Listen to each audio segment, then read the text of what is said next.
This is your news source evening bulletin for today, Monday, the 4th day of December in the year 2023. I'm Gordon Mosley reporting, and here's what we're tracking tonight.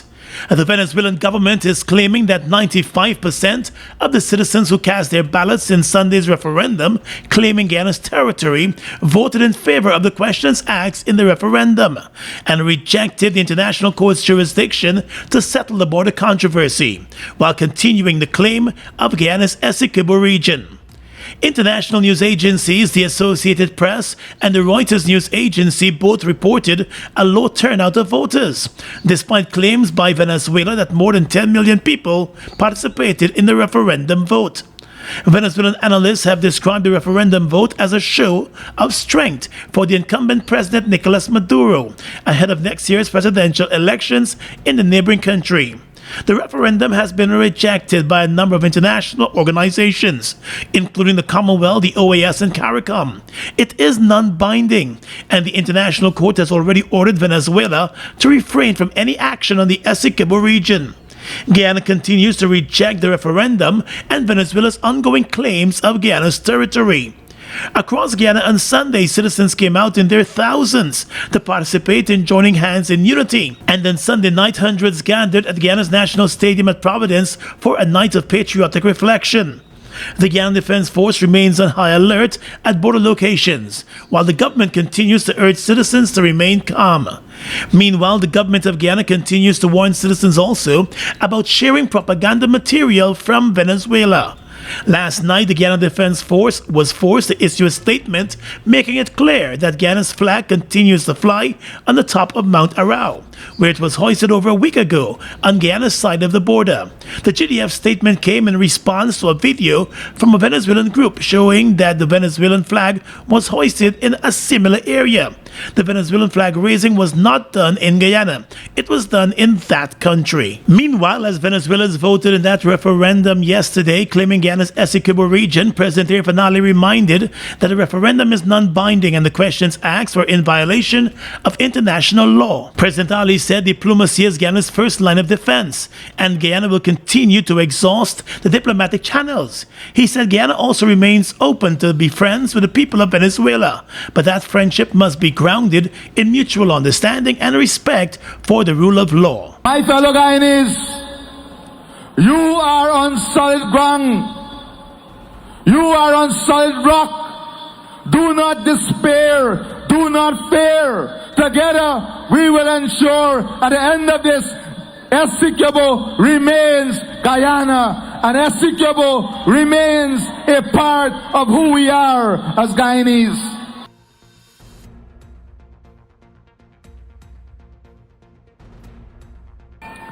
We are not closing any relationship with the people of Venezuela. But let me be very clear. We are not going to be trampled upon. We are not going to be caught off guard. We will do everything within the confines of international law. We will do everything within the confines of human dignity to protect what is ours, to protect our borders, to protect Essequibo. I assure you of this. The president told Guyanese that while the rhetoric from Venezuela appears to be forceful, it is a mere indication that the neighboring country is aware that the process before the ICJ will settle the controversy. He said Venezuela's aggression is to get Guyana to talk, but said the matter is not up for any discussion. The president also did not take kindly to utterances that he was running away from Guyana when he was needed most. As long as it takes, I want every Guyanese to know, regardless of the circumstances, how difficult it is, how easy it is, how burdensome it is, how dangerous it is, you will never see me away from you. I will be with you at the front, by your side, every single time, every single moment. You can be assured of that. Do not worry about this. Guyana continues to reject the referendum and Venezuela's ongoing claims of this country's territory. More news coming up in just a moment. 'Twas the start of GTT Christmas and all through the land. Not a smartphone was silent, all buzzing in hand. The stockings were hung by the modem with care, in hopes that GTT prizes would soon be here. They say top up a grand or activate a data plan, and just find the letters to GTT Xmas in the land. Plus, pay your bills on time, don't be a Grinch, and you could be a winner of the GTT Mega Million. Oh my lord! I just love to shop in this store. My customers, them gonna love all these things. So many different things in one place. Household items, electronics, toys, stationery, confectionery, exercise equipment, shoes and clothes for men, women and children, school things, costume, jewelry, perfume, makeup. Oh, look the makeup! Giftland Office Max, Guyana's favorite department store.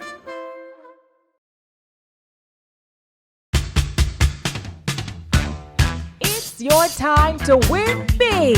The Massey Store's Christmas jackpot promotion is back and bigger than before. Spend $5,000 at any Massey stores to be the lucky winner of a brand new MGZS and fantastic weekly store prizes from now until January 31st, 2024. What are you waiting for? Head to your nearest Massey stores to shop now. See our Facebook and Instagram pages for more details. Massey Stores, our family serving your family. It's one of your biggest goals, getting your own home, where memories are made, where happiness lives. You may feel that home ownership or renovation is beyond your reach, but we at Republic want you to know that there's always a way. Ask us about our suite of mortgages. Let's help make your housing wishes come true. Or advise on how the equity in your existing home can finance other dreams and goals. Call or go online to learn more.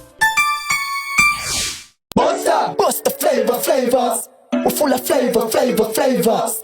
Bust the flavors, that me crave for. We're full of flavors. Tell your neighbors about the bust the flavors. Grab a bust the flavors. Yeah, thirst buster. Grab a buster. Bust the flavor, taste the savor. Bust the flavors. Bust the flavors. The Coast Guard of the Guyana Defense Force has announced that it is intensifying its searches for the fishing vessel Asia 1 and its 4-member crew. It's been over 2 weeks since the vessel and its crew have been reported missing.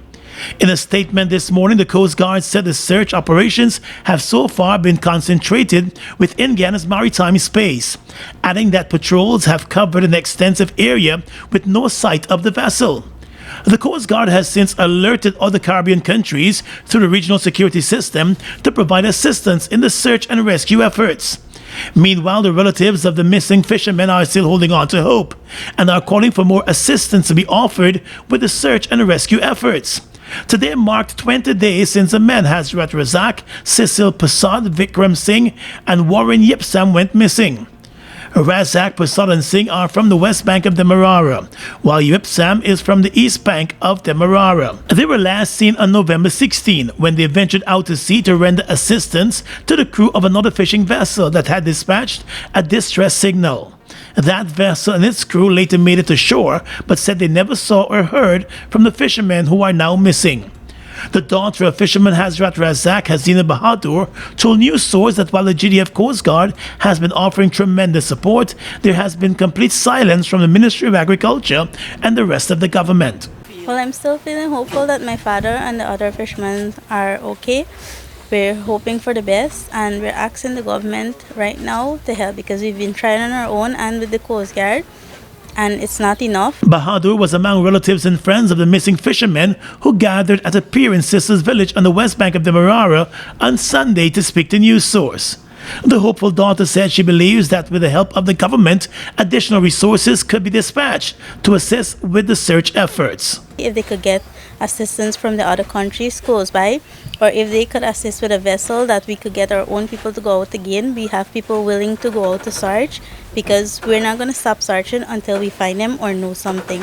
Already, the GDF Coast Guard has reached out to the Trinidad and Tobago Coast Guard and other agencies for assistance. Meanwhile, according to Danaraj Prasad, who is the son of fisherman Cecil Prasad, he joined a number of the search efforts for his father and the other men with no luck of finding them. We went with the Coast Guard boat several times. We went with the plane, looking, we seen nothing. So we know them guys they say, so drifting in the sea, what we ask in the Caribbean country if they could help we, put out the eye with the Coast Guard them, look for them. Because it's very important, it's very for life is out there. My father, my cousin, the captain, and a sailor. So it's for life we looking to see if we could get back them from today. And fighting back tears, the mother of fisherman Hazrat Razak said her only wish is to have her son and the other men return home safely. The elderly woman, Parbati Fred, is also the sister of Cecil Prasad, who is one of the missing men. Them not tell me, them tell me the boat, them a search and I find them. So me don't know where them there. Them say them massage every day, them massage. Me don't know where them massage. Me don't know nothing much. Oh, my mom and son, them go home. Ms. Fred expressed concern that if the boat is still drifting, the men might be low on water and food if they haven't already run out of those. Singh's mother, Joycelyn Harris, said her only hope is that the men are alive. Yeah, them massage and I find nothing. I done them is done in my son night that day. You're the only one who give me something. You walking away. Hope and pray your life. Nothing serious with them. But government will seeking about the matter. The man, this man, is directly do his best. We can do more. Because all over we go. Looking over there, they're looking for them and finding them. We only hope and pray them alive. To complement the assistance provided by the GDF Coast Guard, the concerned family members said they have hired boats in Trinidad and Venezuela to assist with the search efforts, but those vessels were not able to venture out into the deep sea. The family members said they will remain hopeful, even as time drifts by. More than 100 Guyanese companies are expected to participate in the Offshore Technology Conference in Houston, Texas next May. Senior Vice President of the Georgetown Chamber of Commerce and Industry, Richard Rambaran, has announced. Since 1969, the Offshore Technology Conference has served as the meeting place for the best and brightest minds in the world to discuss and build consensus around the most pressing challenges, topics, and innovations in the offshore energy sector. At a press conference at the Pegasus Corporate Suites on Monday, Rambaran said the Georgetown Chamber of Commerce, with the backing of the Guyana Office for Investment and the Ministry of Natural Resources, will be at the forefront of Guyana's participation at the 55th Annual Offshore Technology Conference, which will be held from the 6th to the 9th of May next year. Historically, we have had a Guyana booth where we have all participated under one umbrella, government and private sector side by side, showcasing country at the largest stage. Last year we had approximately 100 companies. This year we're looking for a delegation that is even larger than that. Rambaran explained that today those companies are still reaping the benefits of participating in the conference, which brings together thousands of business leaders and energy experts from across the globe. We have seen tangible and material output from the participation of enterprises in OTC, including but not limited to joint ventures, partnerships, exposure for distribution and provision of franchises here in Guyana. It has really been something that has been unprecedented in its nature, and we'll continue to ensure that that is facilitated. And weighing in on Guyana's participation in the conference, Chief Executive Officer of Go Invest, Dr. Peter Ramsarup, said the conference has exposed Guyanese companies to investors and partners in the field of oil and gas. The success stories have been tremendous. If you ask Guysons, for example, what and how they met their joint venture partner, which is one now of the leading engineering companies in Guyana, they will say at the OTC. In 2023, more than 31,000 offshore energy professionals from more than 100 countries convened at the Offshore Technology Conference to discuss the latest advancement in the offshore oil and gas industry, while touting the role that the offshore energy industry plays within energy transition. Shop at John Lewis Styles in December and win 4 Honda Navi motorcycles. Beat the traffic with this sporty, hip and fun bike to ride. Fully automatic with no gears. Just twist the throttle and go. Enter to win with every $5,000 you spend on men's and women's clothing, footwear, watches, fragrances, handbags, luggage and now our home goods department. So visit us on Waterloo Street for a chance to win 4 Honda Navi motorcycles. John Lewis Styles. Simply different.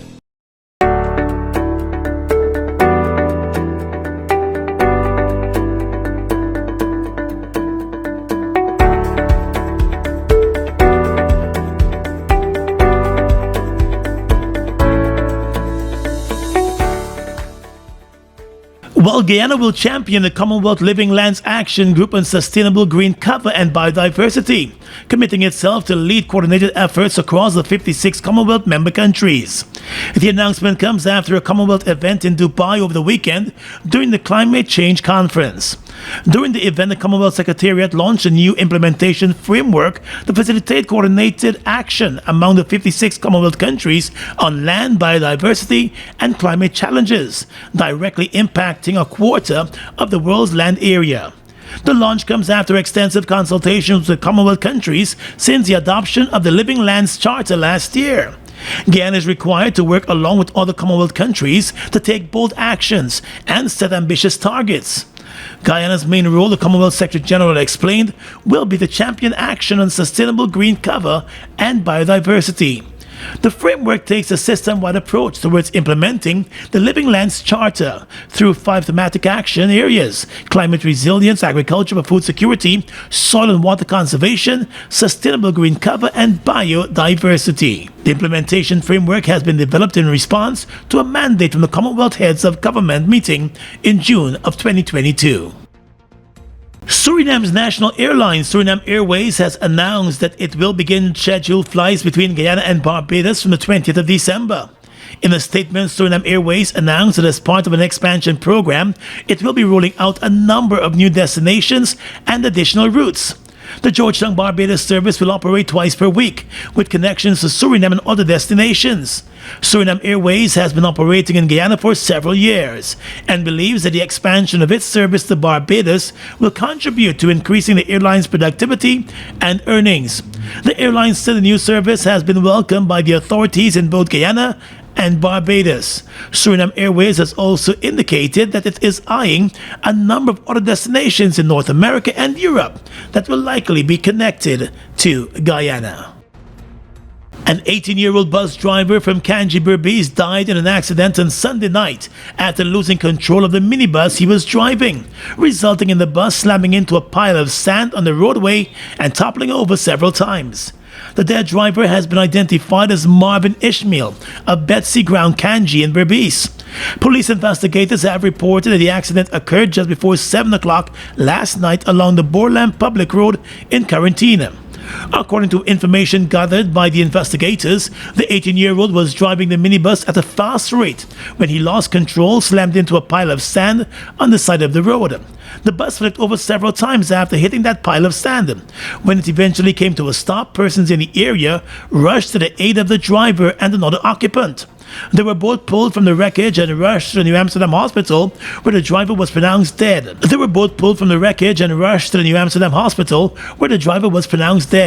While the other person was treated for several injuries. The body of the young man who died was taken to a funeral home for a post-mortem examination to be conducted.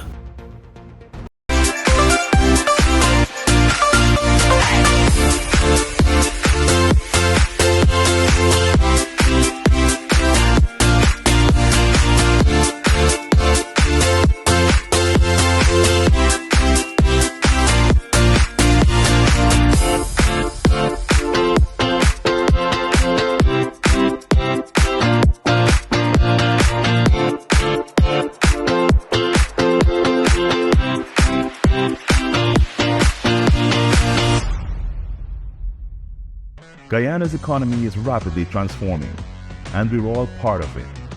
Oil is at the forefront of this development by providing reliable and efficient energy and supporting community development from the very core.